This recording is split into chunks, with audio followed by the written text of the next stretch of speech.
我们的呼吸道哈，从鼻子开始，我们从这个鼻子开始，然后一直往后走嘛，然后一直我们讲上呼吸道，这个就是小朋友堵住最会堵住的地方。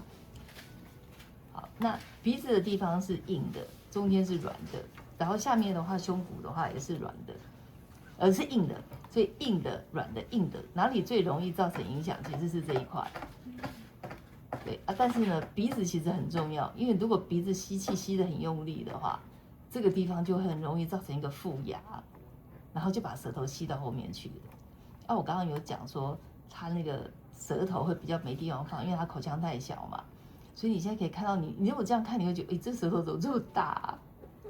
好像都快要压到后面去了。对，他这样是因为他口腔太小。好，我们先从鼻子这个呼吸道来讲哈，进口的地方啊。它的这个鼻子的位置啊，其实这个好近哦。它从一开头的地方，这个鼻子的进口就很小。好，然后再下来的话哈，我们就说我们的鼻子啊，其实有这个叫鼻甲。好，下鼻甲、中鼻甲，它这个下鼻甲好大哦。这个地方就是它进气的地方，黑色是空气走过的地方。好，如果这么大的话呢，其实让它进气是非常困难的，所以有的时候小朋友吸不到气，他就会直接嘴巴打开来，所以他从鼻子的地方也不太好。好，这个地方呢，它是一个，你如果再看，好像这个是鼻窦，这个鼻窦它其中有一个鼻窦，这个全部这个上皮细胞全部都有点这样子，有这个形状厚厚的，这个我们是可以讲它是一个慢性鼻窦炎。其实这个慢性鼻窦炎从影像上，有的因为小朋友的都没有什么症状，所以有的时候医生也看不到，但是影像就会很清楚告诉你，它其实是慢性鼻窦炎，它的这个鼻窦里面的内层全部都增厚，这一个地方好像有点水水的，这里面也有点液体，对，所以这个地方也是有一些的鼻窦炎的征兆。好，那我们来继续往后走哈。那我们讲这一个地方是说好，我们继续往后走。那我们这样的空气走到这里的时候啊，这个叫做腺样体。这个腺样体这一块是多出来的东西，它不应该存在的。这个都是过敏细胞肿起来的，我们叫做肿起来的。对，那这个增生啊，这个其实不能说是肿，它是增生，它是一个白血球的细胞。那一增生的结果怎样？这个地方从鼻子吸气的时候就过不了。然后小朋友的话，你刚刚有讲他睡觉的时候会有些微微的鼾声，很可能就是从这里来的，因为他空气走到这的时候，他就有点走不过去了。那睡着的时候，这个情况会变得比较差，因为你躺下来的时候，这个软腭就会往后塌。这一块就是那个我们的会厌那个地方。有悬雍垂啦，悬雍垂软腭那个地方。那如果你躺下来的话，它很软，比如说有的小朋友他吃东西都吃得很软的话，他这个地方就会很没有力。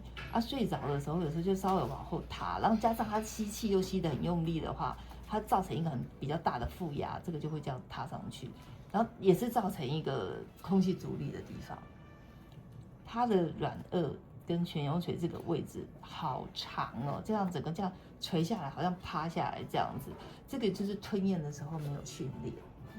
其实我刚刚跟你讲说，你那个小朋友就是吞东西的时候，这个要训练，对，不然有时候也会呛到气管，也会这个也是一个，就是它会呛到鼻子里去。对，好，那所以这个是一个关卡。我们刚刚讲鼻子是一个关卡了嘛，对不对？然后再下来就又是一个关卡。好，我们看一下扁桃腺有没有肿哈。还好它没有第3个关卡是扁桃腺，有的小朋友这个扁桃腺会肿啊，它这个部分还好。